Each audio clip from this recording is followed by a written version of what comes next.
Kanchipuram వకుడా silks నాణ్యత మా ప్రాధాన్యత. మదీనాగూడ, మియాపూర్, హైదరాబాద్ లో త్వరలో శుభారంభం.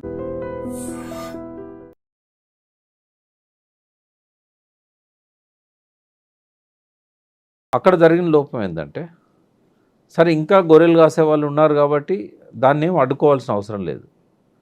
బట్ ఆ గొర్రెలు మేపిన వారి కుమార్తెలు వాళ్ళంతా కూడా డిగ్రీలు చేసిన వాళ్ళు ఉన్నారు కదా, వీళ్ళని మళ్ళీ గొర్రెలు కాయమంటే కాయరు కదా. కానీ గొర్రెల సంఖ్య పెంచుకోవడానికి వీళ్ళ పేరు మీద దరఖాస్తులు పెట్టారు వాళ్ళు. 25% కడితే 75% గవర్నమెంట్ ఇస్తుంది కాబట్టి. బట్ మాంసము ఆధునీకరణ లోపల ఎన్ని రకాలుగా దాన్ని బై ప్రోడక్ట్స్ తయారు చేయవచ్చు. గొర్రె తోలు దగ్గర నుంచి ఫస్ట్ బూరు, ఆ బూరు ద్వారా చేయగలిగే ఉన్ని ప్రోడక్ట్స్, తర్వాత మాంసము. ఆ మాంసం ఇప్పుడు అల్కబీర్ అని ఒకటి ఉంది ఇక్కడ రుద్రారం దగ్గర. అల్కబీర్లోకి ఒకసారి పశువు పోయినట్టయితే ఇంకా ఏది బయటికి రాదు. అంటే ఆ పశువులో ఉన్న ప్రతీది కూడా ఉపయోగపడుతుంది. మాంసం అమ్ముతారు, తర్వాత అందులో మలమూత్రాలను కూడా వాళ్ళు ఎన్కాజ్ చేసుకుంటున్నారు. పేగుళ్ళల్లో మిగిలిపోయిన మలమూత్రాలని అంటే ప్రతి కొమ్ములను ఉపయోగించుకుంటున్నారు, చర్మాన్ని ఉపయోగించుకుంటున్నారు, రక్తాన్ని కూడా ఉపయోగించుకుంటున్నారు. మరి అటువంటప్పుడు ఈ గొర్రెలను ఎట్లా కటింగ్ కోసమే కదా అవి పెంచేది. మేకలైనా గొర్రెలైనా లాస్ట్ కోసుకోవడానికే కదా. మరి ఈ బై ప్రోడక్ట్స్ తయారు చేసే మిషనరీని కానీ ఆ స్కిల్ కానీ ఆ కుటుంబాల నుంచి వచ్చిన యువకులకు ఎందుకు ఇవ్వకూడదు? ఇస్తే వాళ్ళే ఇక్కడ పరిశ్రమలు పెట్టుకొని మాంసం పచ్చళ్ళు కూడా విదేశాలకు ఎగుమతి చేసేవాళ్ళు కదా. అంటే ఆ వైపుగా ఆలోచించలేదు. ఇప్పుడు ఫిషరీస్ చేపలు అమ్ముకోవడానికి చెరువులలో చేపలు పెంచుకోండి అని చెప్పేసి ప్రభుత్వమే కొన్ని కోట్ల చేప పిల్లల్ని నీళ్ళల్లో వదిలేసింది. వాళ్ళు మార్కెటింగ్ ఎక్కడ చేసుకోవాలి? ఏమైంది? కాంపిటీషన్లో రేట్లు పడిపోయినాయి. అంతకుముందు చేపల ధర సగానికి వచ్చింది. ఇప్పుడు ఎక్కడ చూసినా చేపలు అమ్ముతున్నారు వాస్తవమే. బట్ వాళ్ళ ఆదాయము ఇంకొక రకంగా పెంచుకోవడానికి అవకాశం ఇవ్వలేదు. ఆ చేపల ద్వారా కూడా రకరకాల ఉత్పత్తులను తయారు చేయవచ్చు కదా. అంటే ఒక లెవెల్ వరకే ఈ ప్రభుత్వాలు ఆలోచిస్తున్నాయి. ఇంకా డీప్గా ఎవరు ఆలోచిస్తారు అంటే వాళ్ళే ఆలోచించగలుగుతారు.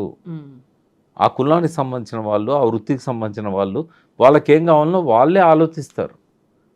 అందుకే ఈ బడ్జెట్లన్నీ కూడా ఎట్లా తయారవుతున్నాయంటే పార్టీకి ఏం లాభం, ప్రభుత్వంలో ఉన్న నాయకులకి ఏం లాభం, కార్యకర్తలకి ఏం లాభం. అవి స్కీమ్లే వస్తాయి తప్ప ఒక రచ్చబండ దగ్గర ఆ ఊర్లో ఉన్న సబ్బండ కులాలను పిలిచి మీ కులానికి ఏం కావాలి, మీ కులానికి ఏం కావాలి, మీ కులానికి ఏం కావాలి, దానికి ఎంత బడ్జెట్ కావాలి ఇన్వాల్వ్ చేయలేదు ఎవరు. ఇంకా చాకలి వాళ్ళ ఊర్లలో చాలా శక్తి అంతా ఉపయోగించి బండకు బట్టలు చూతాను నీళ్ళల్లో. మిషన్లో వచ్చి ఎంతకాలం అయిందమ్మా? మన ఇళ్ళల్లో మాత్రం వాషింగ్ మిషన్లు పెట్టుకుంటున్నాం. మరి ఇన్స్టిట్యూషనల్గా ఎందుకు చేయకూడదు దాన్ని? ఊర్లో వాళ్ళ బట్టలన్నీ కూడా ఒక కోఆపరేటివ్ సొసైటీ ఏర్పాటు చేసి చాకలి వాళ్ళది, అందులో అది పెట్టేసి బట్టలు ఉతికే కార్యక్రమం ఎందుకు పెట్టకూడదు? ఇప్పుడు మొన్న సింగపూర్, మలేషియా పోయినప్పుడు చూసా. అక్కడ ఏం చేస్తారంటే మనకు అన్ని షాపులు ఉన్నట్టే ఒక షాప్లో అన్ని వాషింగ్ మిషన్స్ ఉంటాయి. వాళ్ళు బట్టలు ఇచ్చినట్టయితే ఒక అరగంట సేపట్లో దాన్ని అంతా ఉతికి డ్రై చేసి ఐరన్ చేసి ఇస్తారు. ఇట్లాంటివి ఎందుకు పెట్టేయకూడదు చాకలి వాళ్ళతో?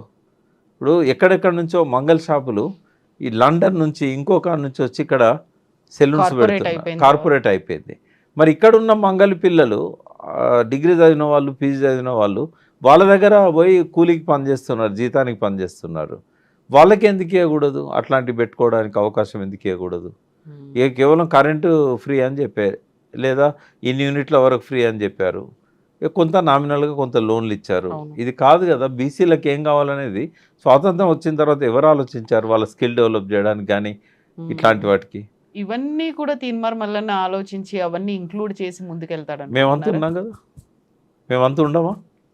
ఒకవేళ తీర్మాన్ మల్లన్నే కనుక రాజకీయ శక్తిగా ఎదగగలిగితే ఇవన్నీ చేయాలని దానివల్ల వచ్చే బెనిఫిట్స్ ఏంటి? ఆయనకు కూడా మంచి అద్భుతమైన ఆలోచనలు ఉన్నాయి. బయటికి కనబడే మల్లన్న వేరు, ఇంటర్నల్గా మల్లన్న వేరు. ఇప్పుడు కేసీఆర్ గారు భాష రాకనా పరుష పదాలు వాడింది? రేవంత్ రెడ్డి భాష రాకనా? వాళ్ళకు కొన్ని లక్ష్యాలు ఉంటాయి.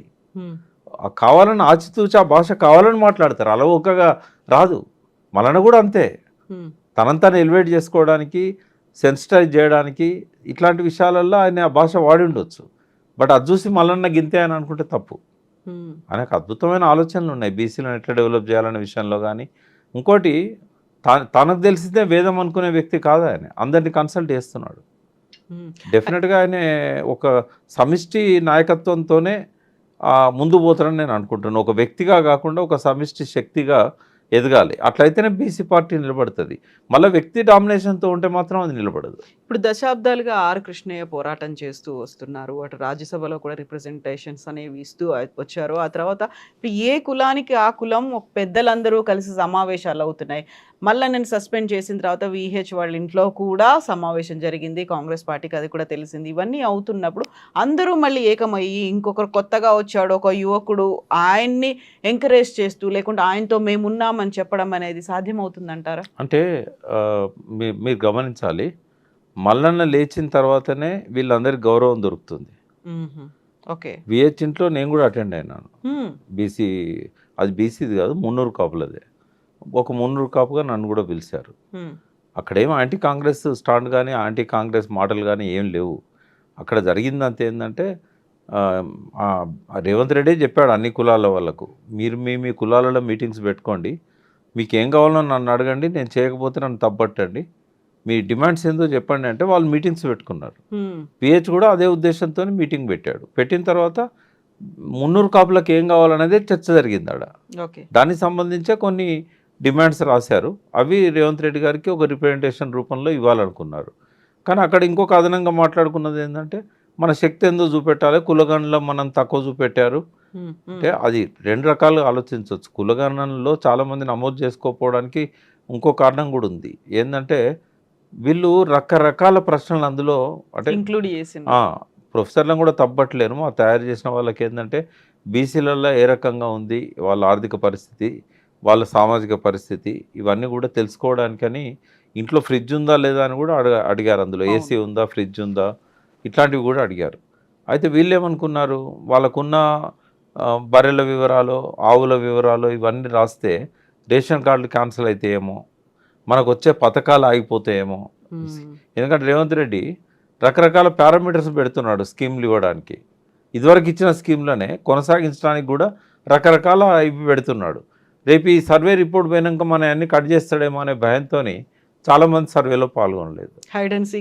అట్లాంటి జరిగింది. అది ఉద్దేశపూర్వకంగా జరిగిందని నేను అనేదానికంటే ఇట్లాంటి వాటి వల్ల జరిగి ఉండదు. బట్ ఏది ఏమైనా కూడా సర్వే సరిగా లేదు అనేది మాత్రం వాస్తవం. ఒకటే ఉదాహరణ ఏంటంటే రెడ్ల సంఖ్య కంటే మున్నూరు కాపులకు తక్కువ చూపెట్టారు.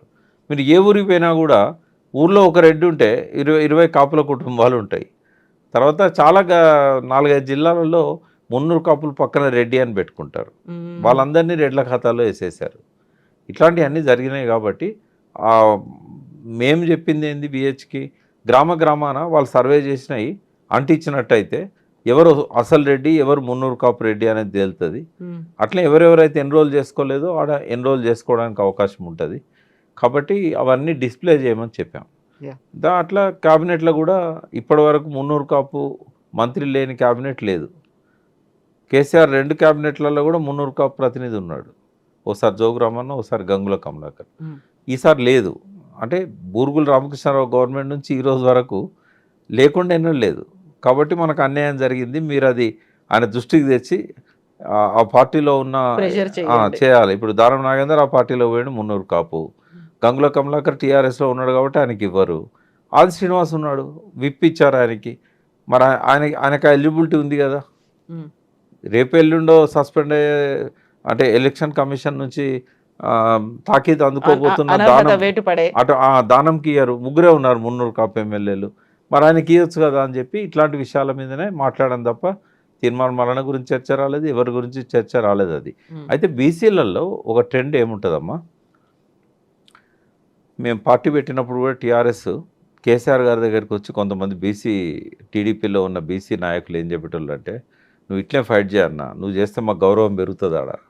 అంటే మన తెలంగాణ నాయకులు బీసీ కానీ లేకుంటే ఓసీ కానీ తెలంగాణ నాయకులకు తెలంగాణ ఉద్యమం వస్తుందంటే చంద్రబాబు విలువ ఇచ్చేవాడు. అక్కడ వీడు పోకుండా కాపాడుకోవాలి ఆ పార్టీకి. అట్లనే ఇప్పుడు మల్లన్న నెంబడి పోకుండా కాపాడుకోవాలి, మల్లన్న భావజాలంలో బీసీలు పడకుండా చేయాలంటే ఏం చేయాలి? ఇప్పుడు బీసీ ముఖ్యమంత్రి ఇస్తానని బీజేపీ చెప్పాలి. మళ్ళీ ఇప్పుడు బీసీలలో 6 స్థానాల్లో కనీసం 2 3 బీసీలకు ఇవ్వాలని రేవంత్ రెడ్డి ఆలోచించాలి. అంటే ఆ నాయకులకు కూడా ఏముంటుంది అంటే మల్లన్న లేస్తేనే మనకు గౌరవం దొరుకుతుందిరా బాబు అని అనుకోవాలి వాళ్ళు. కాబట్టి పరోక్షంగా ఎంకరేజ్ చేస్తారు, పరోక్షంగా తప్పకుండా ఎంకరేజ్ చేస్తారు. ప్రత్యక్షంగా ఇందులో అవకాశం లేని వాళ్ళు, ఈ పార్టీల మీద వ్యతిరేకత ఉన్న వాళ్ళు, బీసీలకు సరైన న్యాయం దొరకాలి అనుకున్న వాళ్ళు నమ్ముకుంటారు మల్లన్నను. మళ్ళీ ఆయన ఏం చేస్తాడనేది తర్వాత సంగతి. బట్ ఆయన సరైన పద్ధతిలో దీన్ని సమిష్టి నాయకత్వంతో ముందుండి తీసుకుపోగలితే డెఫినెట్గా ఇది క్లిక్ అవుతుంది. అయితే తీన్మార్ మల్లన్న గతంలో ఒక మాట అన్నారు, రెడ్డి కులానికి సంబంధించినటువంటి లాస్ట్ సీఎం రేవంత్ రెడ్డి అవబోతున్నాడు అని ఆయన చెప్పిన తర్వాత ఇప్పుడు టీపీసీసీ చీఫ్ మహేష్ కుమార్ గౌడ్ ఒక మాట అన్నారు, నెక్స్ట్ కాబోయేది బరాబర్ బీసీఏ సీఎం అవుతాడు, కాంగ్రెస్ పార్టీ చేస్తుంది అనేది. అదొక రకంగా మీరు ఇప్పుడు చెప్పినటువంటి లాజిక్ని బట్టి చూస్తే అది మల్లన్న విజయంగా అనుకోవచ్చు అంటారా? 100%. అయితే మల్లన్న విజయమే కానీ వాళ్ళ కుట్ర కూడా. ఇప్పుడు ఏమైంది, తెలంగాణ వాదంతో కేసీఆర్ కరీంనగర్ బై ఎలక్షన్లో ఎంపీగా పోటీ చేసినప్పుడు 2,03,000 మెజార్టీతో జీవన్ రెడ్డి మీద గెలిచాడు. అంటే పార్టీకి ఏం పోయింది సంకేతం అంటే టీడీపీకి కానీ కాంగ్రెస్కి కానీ తెలంగాణ అనుకుంటే జనక్షేత్రంలో మనం నిలబడలేము అనేది ఎస్టాబ్లిష్ అయిపోయింది. వెంటనే మళ్ళీ ఉప ఎన్నికలకు కేసీఆర్ తెరదీశారు. 2008లో 15 మంది ఎమ్మెల్యేలు రిజైన్ చేశారు, 4 ఎంపీలు రిజైన్ చేశారు. అప్పుడు కేసీఆర్ సక్సెస్ కాలేదు. ఎందుకు కాలేదనంటే ఈ కరీంనగర్ గుణపాఠాన్ని తీసుకున్న ఈ 2 పార్టీలు కూడా మేము తెలంగాణకు అనుకూలమే అని చెప్పేసి ఇద్దరు కూడా స్లోగన్స్ ఇచ్చారు. కాంగ్రెస్ జెండాలో తెలంగాణ పెట్టుకున్నారు, చేయి గుర్తు, ఆ ప్లేస్లో జెండా మేము కాంగ్రెస్ తెలంగాణ అన్నది. టీడీపీ కూడా మేము తెలంగాణకు వ్యతిరేకం కాదు, మేము తెలంగాణకు అనుకూలమే అని చెప్పి వాళ్ళు గోడ్ల మీద రాతలు రాశారు. దానికి సపోర్ట్గా ఆయన ఒక కమిటీ కూడా వేశాడు తెలంగాణ విషయాన్ని తేల్చుదామని. దీంతో ఏమైంది, ప్రజలల్లో ఏ పార్టీకి ఉన్న తెలంగాణ వాళ్ళు ఆ పార్టీకే ఓట్లు వేసుకున్నారు. దెబ్బ ఎవరు తగిలింది, కేసీఆర్ తగిలింది. అంటే కేసీఆర్ని కొట్టాలనంటే ఈ తెలంగాణ వాదాన్ని మనం కూడా ఎత్తుకోవాలనేది ఆ 2 పార్టీలు ఎట్లా ఆలోచించినాయో, మల్లన్నను కొట్టాలంటే బీసీకి ముఖ్యమంత్రి ఇస్తామని 2 పార్టీలు చెప్పాల్సిన పరిస్థితి వచ్చింది. అది బీసీల ఓట్లు తీల్చడానికి జరిగే కుట్ర. కాకపోతే ఇప్పుడు ఆ 2 పార్టీలకు ఒక అనివార్యమైనటువంటి పరిస్థితి, ఓటే బోర్డు బీఆర్ఎస్, అక్కడ అట్లాంటి పరిస్థితి అసలు ఉత్పన్నం కాదు కదా. బీఆర్ఎస్కి ఉండే పాజిటివ్ ఆస్పెక్ట్ ఏంటంటే వాళ్ళు చేసిన మంచి పనులు.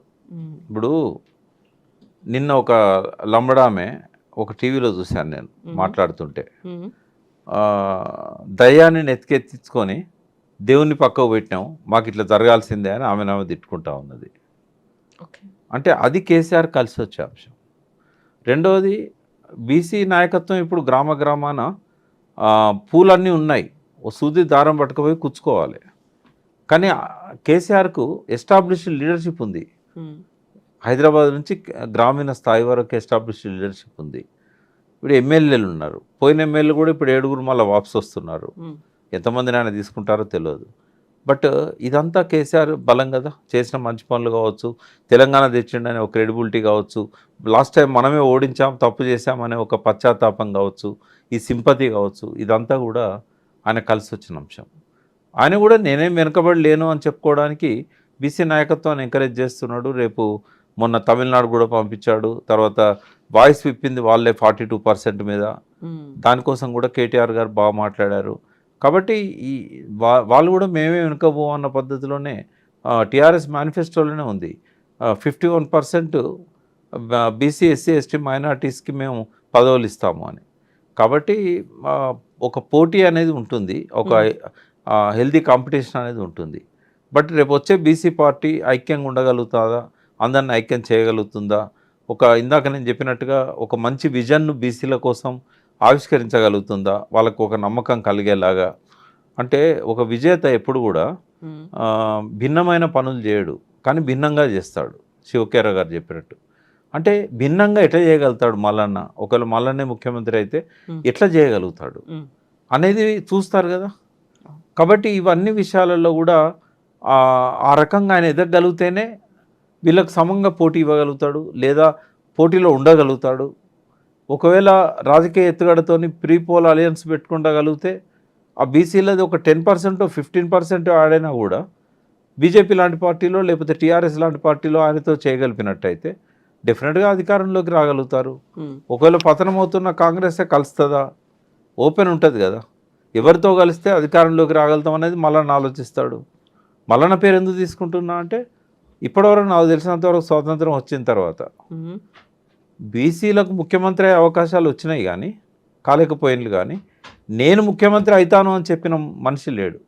ఇప్పటిదాకా ఎవరు లేడు కూడా అంత గట్టిగా లేడు చెప్పలేదు. లేడు లేడు కనీసం ఓపెన్గా స్టేట్మెంట్ ఇచ్చిన నాయకుడు లేడు. నేను డి శ్రీనివాస్ 2 సార్లు పిసిసి ప్రెసిడెంట్గా ఉండే అధికారంలో కాంగ్రెస్ని తీసుకొచ్చినప్పుడు నాకు ముఖ్యమంత్రి పదవి ఇవ్వాలని ఒక ప్రెస్ మీట్లో చెప్పాడా?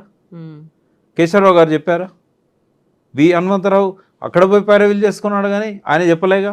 అరుగుల రాజారాం గారు చెప్పలే కదా. నేను అప్రిషియేట్ చేసేది మల్లన్న అక్కడ. అంటే ఎప్పుడు నేను యూత్కి ఏం చెప్తానంటే మీకు డ్రీమ్స్ ఉండాలి. అబ్దుల్ కలాం చెప్పినట్టు dare to dreams, strive to achieve. అది రేవంత్ రెడ్డి చేయగలిగాడు. 5 ఏళ్ల కింద నేను ముఖ్యమంత్రిని అవుతానని చెప్పి కొట్టగలిగాడు. మరి అది ఇన్స్పిరేషన్ ఇస్తుంది కదా మల్లన్నకు. మళ్ళీ వీళ్ళిద్దరు ఎవరిని ఫాలో అవుతున్నారు? కేసీఆర్నే ఫాలో అవుతున్నారు. ఒక రాజకీయ శక్తిగా ఒక పక్కపల్చని వ్యక్తి, 10 మంది కూడా ఫాలోయింగ్ లేని వ్యక్తి, చేతిలో డబ్బు లేని వ్యక్తి, కులబలం లేని వ్యక్తి తెలంగాణను సాధించడమే కాక 2 టర్మ్ ముఖ్యమంత్రి అయిండు. అదే కదా వాళ్ళని ఇన్స్పైర్ చేసింది. ఆయనే కదా రోల్ మోడల్. అందుకే ఆయన మాట్లాడే మాటలను కాపీ కొడతారు, సామెతలను కాపీ కొడతారు. తెలంగాణ ప్రజలకు కనెక్ట్ కావాలంటే ఎట్లా మాట్లాడాలనో ఆయన దగ్గర నుంచి తీసుకుంటారు. శత్రువుని ఎట్లాంటి మాటలతో అవమానపరచవచ్చో నేర్చుకున్నారు, అనగదొక్కచ్చో నేర్చుకున్నారు. అంటే తెలంగాణ భాషలో చెప్పాలంటే అరే కేసీఆర్ జుట్లకెళ్ళి రేవంత్ రెడ్డి పుట్టిండ్రా అని మొన్నటిదాకా అన్నారు. అరే రేవంత్ రెడ్డి జుట్లకెళ్ళి మల్లన్న పుట్టిండ్రా అనే కాడికి వచ్చింది. అంటే డెఫినెట్గా ఒక విజను, ఒక ప్యాషను ఉన్నవాడు సంఘటిత శక్తిగా ఎదగలిగితే రిసోర్సెస్ అన్నిటిని, మేధావులను, విద్యావంతులను, అన్ని సెక్షన్స్ను కనుక కలుపుకోగలిగితే ఎదురుండదని నేను అనుకుంటాను. ఎందుకంటే వీళ్ళందరూ ఇదివరకు అధికారంలో ఉన్నవాళ్ళే. కొత్తగా మన కోసం ఒక శక్తి వస్తుంది, మనవాడు వస్తున్నాడు, మనవాడు మనకిన్ని చేస్తానంటున్నాడు. ఇవన్నీ ఎవరన్నా ఆలోచించిందా? అసలు గతంలో ఉన్న ఏ పార్టీ అన్న ఆలోచించిందా? నరేంద్ర మోడీ బీసీ అయినా ప్రధానమంత్రిగా ఉండే ఆలోచించాడా? ఇట్లాంటివి అన్నీ వస్తాయి కదా. ఒక పాజిటివ్ యాంగిల్ కనిపిస్తుంది. ఆయన పార్టీ స్ట్రక్చర్ ఎంత ముఖ్యమో విజన్ అంత ముఖ్యం. తెలంగాణ రాకముందు కూడా ఆ విజనే తెలంగాణ ప్రజల్ని తెలంగాణ వైపు తీసుకొచ్చాను. తెలంగాణ వస్తే నాకేమొస్తుంది అన్న ప్రతి ఒక్కడికి కేసీఆర్ సమాధానం చెప్పాడు, నీకేమొస్తుంది అని. సరే అందరికీ అన్నీ వచ్చినాయంటే ఆ ప్రాసెస్లో ఉండగానే పడిపోయింది ఆయన. బట్ అది ఆ హామీ ఇవ్వగలగాలి, ఆ స్పష్టత ఇవ్వగలగాలి, ఆ వైపుగా ఆలోచించగలగాలి, తను చేయగలుగుతాడనే ఒక సమర్థతను అతను నిరూపించుకోగలగాలి. మాట్లాడే మాటలో తేడా రావాలి.